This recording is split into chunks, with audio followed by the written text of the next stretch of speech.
Somebody posted a video of a cop planting drugs in a guy's car, but it turned out to be fake.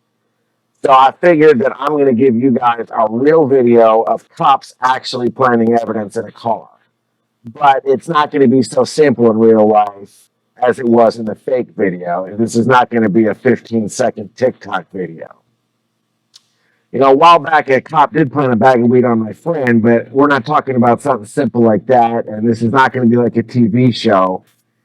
This is evidence from a real faked murder case. It involved hundreds of pieces of evidence at different locations. There was a fake bullet hole. They made fake video. They planted fake bloody gloves. And all that is going to take several videos. So today I'm just going to cover some evidence planted in a car and at that same scene or staged. If you want to follow along with the actual crime scene photos from this murder case while you watch the video, you can find them at seminolescam.com/staged. A guy died named James Mulreenan.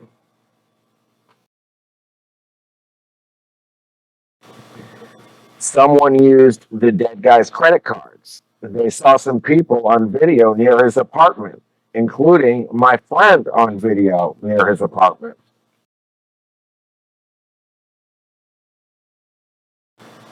And there was another guy on the video wearing a "Don't Tread on Me" cotton T-shirt, like, you know, one of the ones with the snake, the Gadsden flag.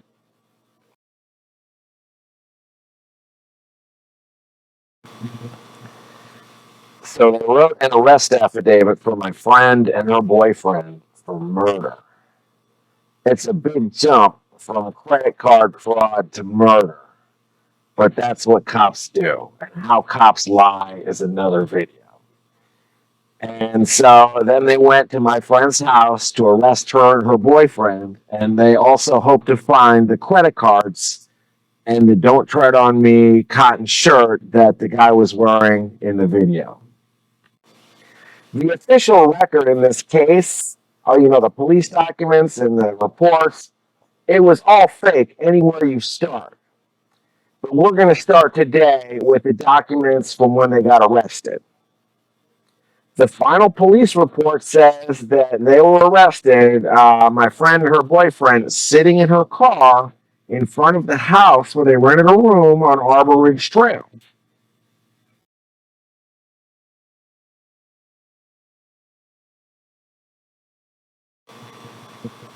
In a deposition, Lieutenant Murphy said they were not in the car when they were arrested. They were walking out of the house when police arrested them.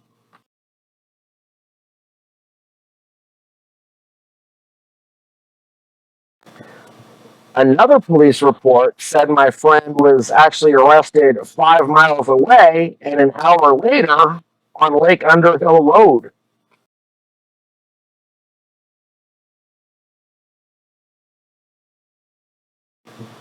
Another police report says that her boyfriend was arrested, but without saying where or when.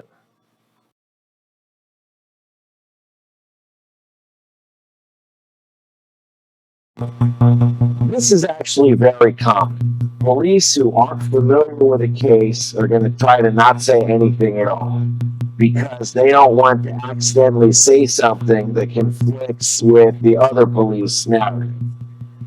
In my town, the city cops used to have body cameras, but they got rid of them because the sheriff didn't like the city cops having body cameras, and the sheriff didn't have body cameras.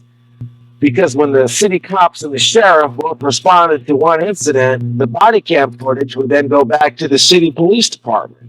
And then when the sheriffs wrote their own report in another building across town, the sheriff's version of what happened would not match what was in the city cop's body cam on the other side of town. So different police or police from different departments are just going to keep their mouths shut and let just one guy get the story straight.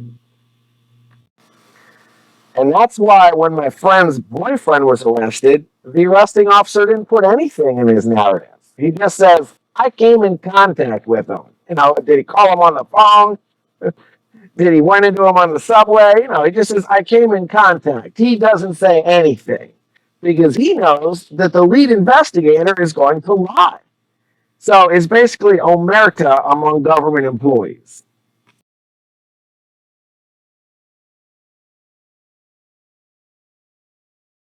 You can already see that this is not quite as geeky as the CSI show on TV. Okay, so they arrest my friend and her boyfriend, and then what do they do next? They photographed some credit cards with the dead guy's name on them, visible in plain sight through the window of my friend's car.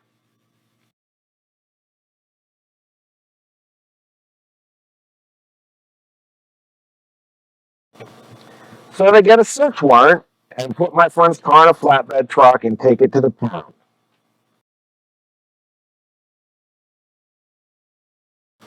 Then they open the car up and they take some pictures of what's inside.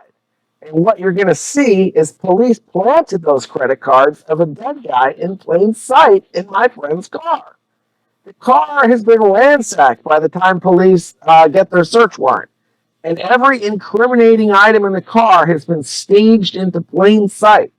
There's a bag of weed wide open on the driver's seat.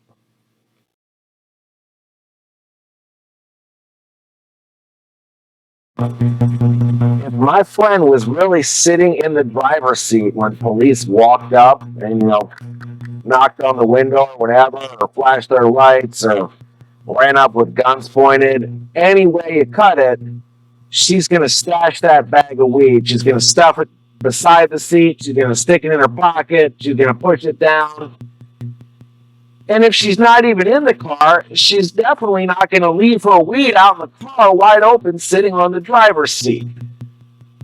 She's definitely not going to leave a bag of open weed sitting in plain sight and then go in the car or go in the house and leave a car parked like that.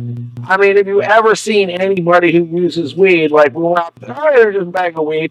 Maybe today when weed is legal, but this happened in 2016. Weed was not legal in Florida. Weed was not legal in a lot of places in 2016.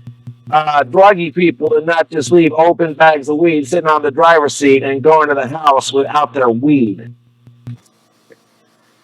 The passenger seat is covered with everything. There's nitrous drug paraphernalia placed in plain sight. Her boyfriend was not sitting there with all that stuff on the seat.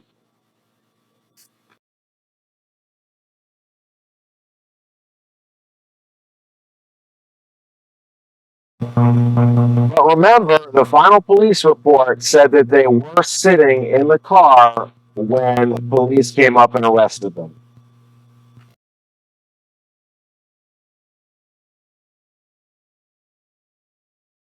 But even if they were not in the car, they would not leave all that stuff in plain sight when they got out. So, how did all that incriminating stuff in plain sight get there? There were two cars staged under the stick shift accordion with the dead guy's name in plain sight.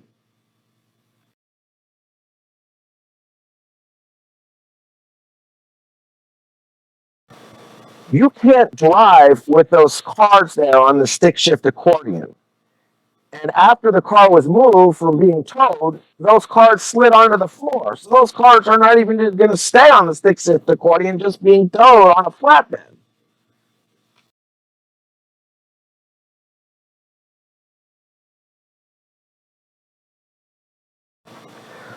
Those credit cards were staged in plain sight on the stick shift accordion after the car was parked, but before it was towed. And they're even fanned out to be visible like a blackjack casino advertisement.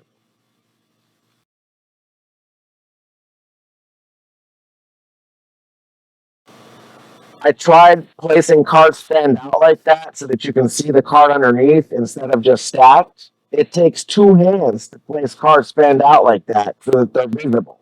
Try it yourself. In the middle of the passenger seat is a wallet.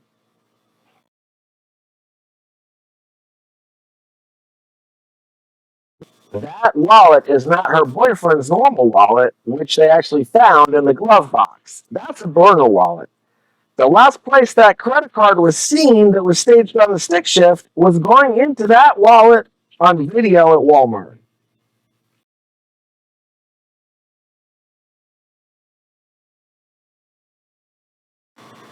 So after my friend and her boyfriend parked their car and got out and left it, somebody leaned into the car from the outside, ransacked it, and placed all those incriminating items in plain sight on the seats. You have to be outside the car to place that stuff on the passenger seat. You can't do that when you're sitting in the passenger seat. So somebody took those cards out of that wallet that's lying on the seat and leaned into the car and staged those credit cards fanned out like a blackjack hand on the stick shift accordion, and then just dropped the wallet right in the middle of the passenger seat in plain sight. That somebody was a cop named Detective Ben Sprague, and he was State Attorney Phil Archer's LEO of the Year for doing it.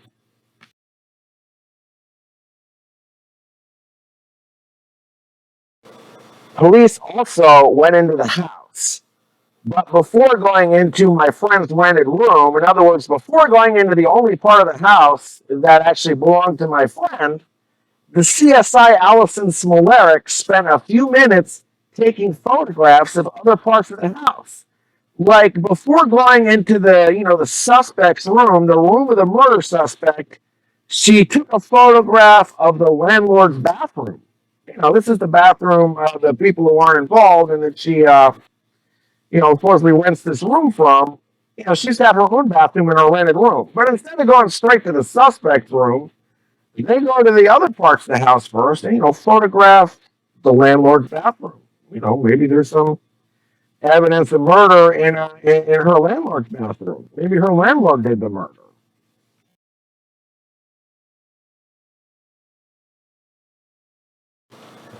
By the time the CSI got to my friend's rented room, it was ransacked and everything was on the floor, except right in the middle of the bed. The first thing visible, right in the middle, in plain sight through the door, in the very first photograph, is the "Don't Tread on Me" cotton t-shirt or sweatshirt.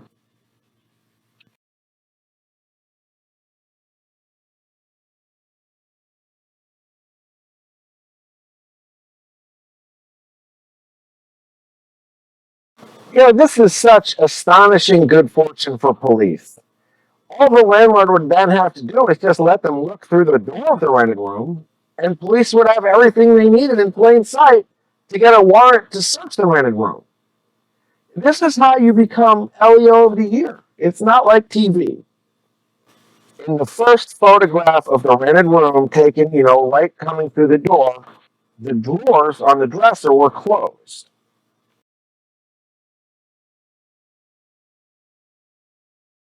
But now the CSI is going to take a series of photographs that make it look like she approached an open drawer and found a gun in it. Like she just looked, there's an open drawer. I'm coming up. What's this? Oh, look, I feel a little bit of a gun here.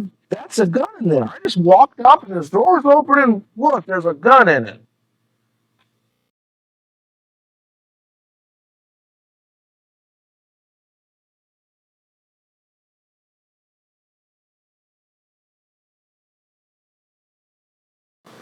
The problem is that drawer was closed when the CSI first approached it.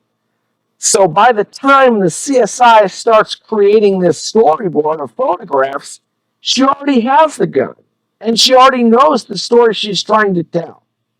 She didn't document evidence how she found it when she found it. She stepped back and she tried to create a staged and acted story of walking up to a drawer and finding a gun in it, hidden under an item of clothing that could only belong to a girl. If you don't think the CSI is really trying that hard to manufacture a story, look closely at the third photograph. The gun is more concealed by a girl's clothing item than in the second photograph.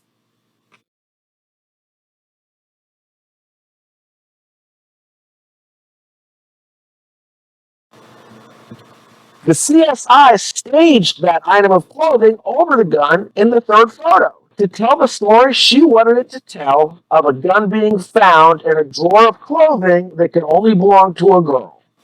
The CSI adjusted the evidence to support a specific narrative that she wanted to tell. Is that hard to imagine? Maybe the gun wasn't even in a drawer of girls' clothing when the police first went into the room? Just like the credit cards were not actually on the stick shift when they first went into the car. CSI TV shows are aimed at people like you and me, kind of geeks. But police are criminals who just want convictions. And so we're the ones actually uncovering the truth, and kind of like the TV shows that we watch. My friend whose drawer that gun was photographed in bought used clothes from another girl the night James Maureen died. So that CSI could have contaminated that gun with DNA from another person when she staged the bra over the gun. But the CSI doesn't care because they also have total control over the DNA evidence, and they can fix it later to make it tell any story they want.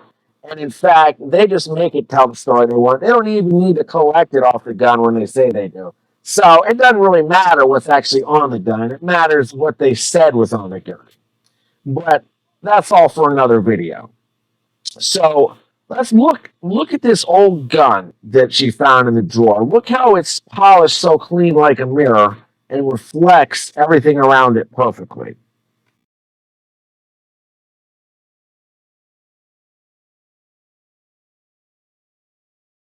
The police will later claim that gun was held for 79 minutes during a tense, bloody struggle during which the person holding the gun for 79 minutes and struggling got blood all over his hands. But they claim that gun has no fingerprints or DNA on it. Not even like partials, not even, just useless fragments, like a little tiny shred of like a corner of a fingerprint, just one line. Like a little bit of like DNA that you can't resolve. Nothing. And not even on the shells in the cylinder. How are you going to put a brass bullet in the cylinder of a revolver and not leave some partial fingerprint on that? But that gun was polished like a mirror. So it wasn't just, I'm just going to come home, I'm a sloppy criminal, did this murder, throw the gun in the drawer, and police find it there. That's not what happened. The one missing bullet in the revolver cylinder, there's one bullet gone. That tells a clear and neat story of one shot being fired. That's the exact story police wanted to tell.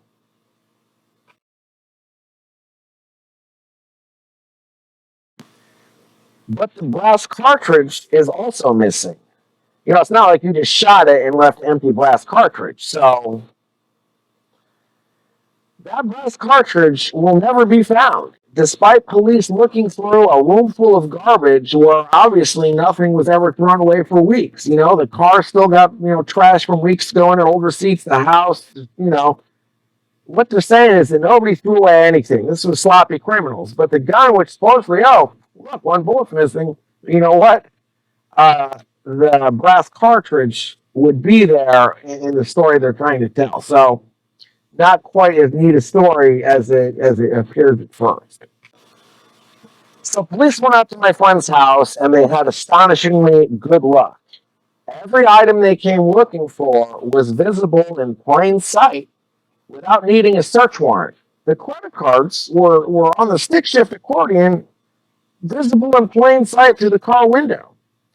The "Don't Tread on Me" cotton shirt was visible through the door of their rented room without even having to enter. They walk up to this open drawer and look, there's a gun in it. So it's like, how does all this stuff? It's like if you were the criminals don't put everything in plain sight. Police put everything in plain sight. It's a pretty simple explanation. So they went out to my friend's house looking for specific things, and they found them in plain sight. They found what the cop in that movie Minority Report called an orgy of evidence. And it was all staged and placed to tell the story they wanted to tell. But this was not some rogue cop. This was the Hugh Thomas LEO of the year. And he faked evidence all through this case, which I'm going to get to in some more videos. And they know he faked it, and he was never disciplined for faking evidence in this case, and he never will be, because voters hate the Constitution. Everybody in every country in history has not really wanted a Bill of Rights for the people they don't like. People do not want the Bill of Rights. They want to, attack their neighbors and lock up the people they don't like, and they don't want anything standing in their way. In the next video, I'm going to show you how police faked some bloody gloves in this case. If any of what I'm telling you was not true, it would be libel. This would be tampering. What I'm doing would be illegal felony witness intimidation. I would have cops and lawyers all over me if it wasn't true. Allison Smolarek, CSI, staged evidence, put it up on the web, write about it, say it over and over. I would have lawyers all over me, if there was any way to dispute what I'm saying, and there's not. Every word of what I've told you and what I'm going to tell you is real. And my friend is serving life without parole from age 21 for a crime that didn't happen. And it's not because the voters don't know about it. It's because the voters do know about it and they like it.